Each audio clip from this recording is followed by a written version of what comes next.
My name's Davida Shensky, and okay, I'd like to first welcome you to Live Without Limits, Reach Personal Success podcast. I'm Davida Shensky, and today we have an episode that delves into a topic many of us can relate to. Here's why it's okay to feel sad after making the right decision. Life is filled with choices, and sometimes, even when we know we've made the right decision, it can be accompanied by an unexpected wave of sadness. So often, we associate sadness with regret or doubt, but in reality, it's a natural and necessary part of the human experience. So, in this episode, we'll explore the emotions that arise after making a choice that aligns with our values, ambitions, or personal growth. We'll discuss why it's essential to honor and embrace these feelings rather than dismiss or suppress them. Join us as we unravel the complexities of decision making and the emotional aftermath that will uncover reasons such as letting go of what could have been, mourning the loss of alternate paths, and simply adjusting to new realities. Understanding these emotions can help us navigate the roller coaster of change with more compassion and self acceptance through personal stories. Expect insights and practical tips that will provide guidance on how to navigate the conflicting emotions that may accompany the right decisions. By acknowledging and processing our sadness, we can grow stronger, embrace our choices, and create a more fulfilling lifestyle for ourselves. So tune in to this enlightening episode of Live Without Limits, Reach Personal Success as we dive into why it's okay to feel sad after making the journey or the right decision. Together, we'll uncover new perspectives, empower ourselves to embrace all aspects of our emotional journey. So here's why it's okay to feel sad after making the right decision. You already know this from the email to the big things. Life is full of decisions. It is cliche, but it is true, and a very persistent truth at that. If your choices are beautiful, so too will you be, said Epictetus, the philosopher. The truth of the statement is that without question, but what isn't usually considered when looking at quotes like these is that right or beautiful choices don't always feel good. They can feel quite contrary. They can leave you feeling worse than you felt before you made the decision. But there's a catch, and we are set up to make unhappy decisions. There are a lot of situations and circumstances that set us up for unhappy decisions that are nonetheless the right choices. Some of these instances include, but not limited to, when we have to make a choice related to another person's mistakes or wrongdoings. Maybe you decided to forgive someone who had hurt you deeply.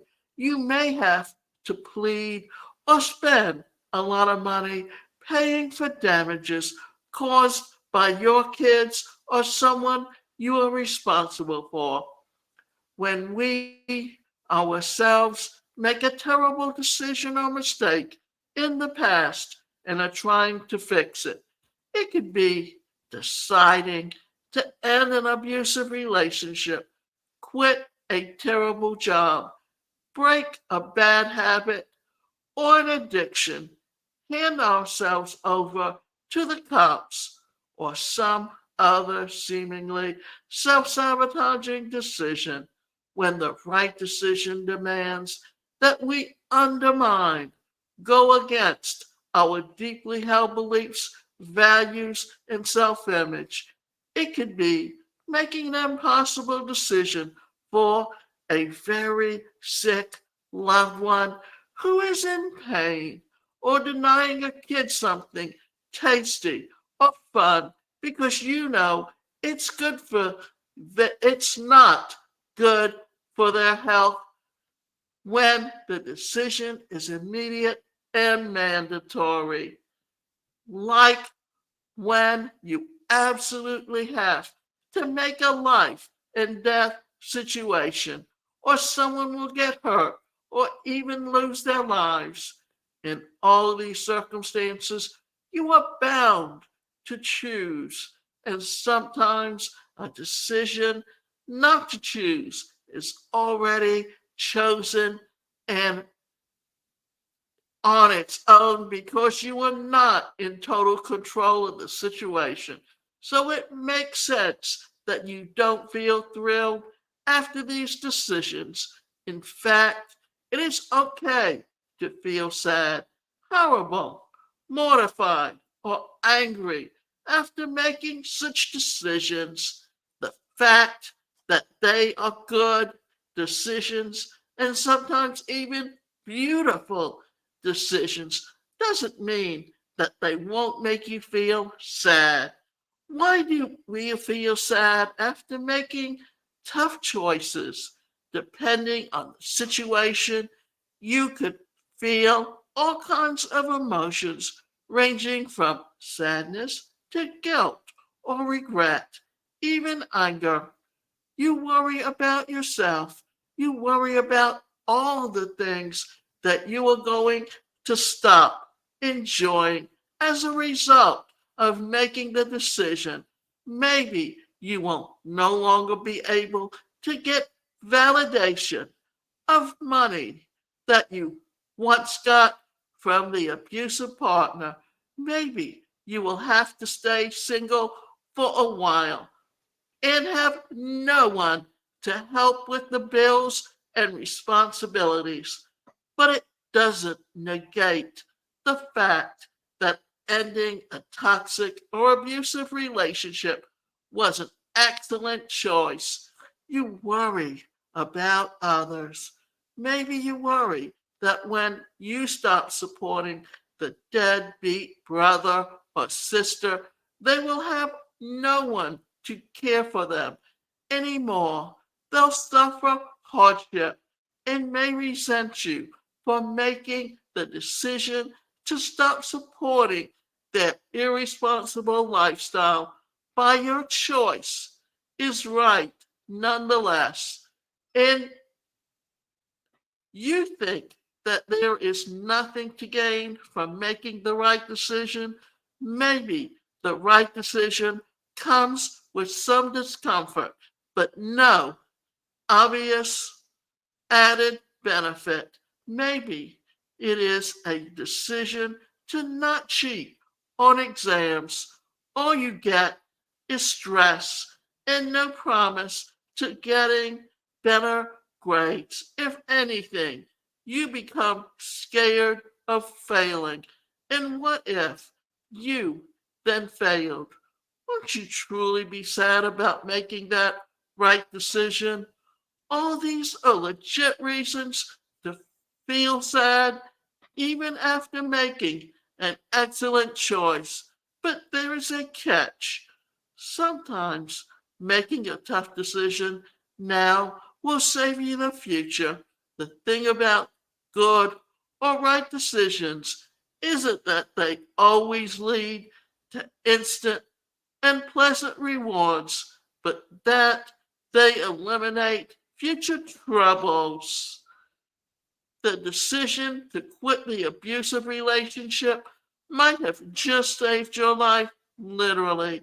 Quitting smoking may be the only reason you don't die from cancer 5 years later. Deciding to stop helping the deadbeat sibling may be the only reason they would finally decide to change their ways, and deciding not to cheat in the exams may be the only reason you would properly understand a concept that would help you later in life. The thing with good decisions is that they care for your future and that of others. They are not selfish or short sighted. So, if after careful observation, questioning, and thought, you figure out what is the right thing to do for you and everyone else in the long term. So, understanding that it is okay to feel sad about the temporary discomfort. Always have it in mind that how you feel is only an indication of temporary and immediate circumstances that you mind and body can sense. It is not a condensation that, or rather, it's not a condemnation that you make the right decision.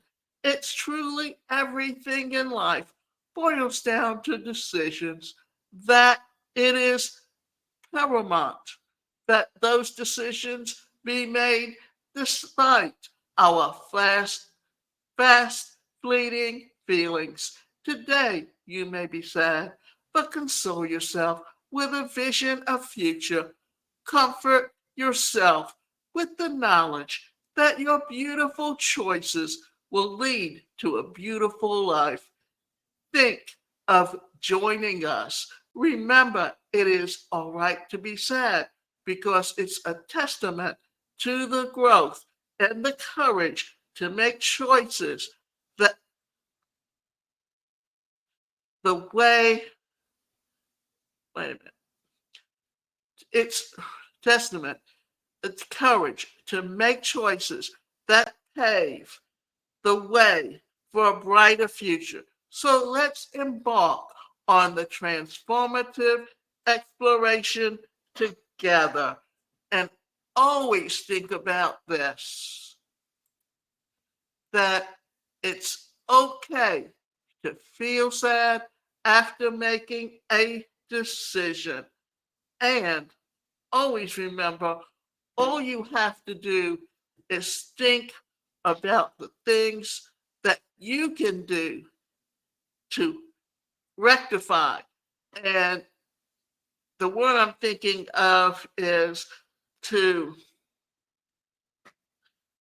support yourself and accept that you need to be the final decision maker no matter what.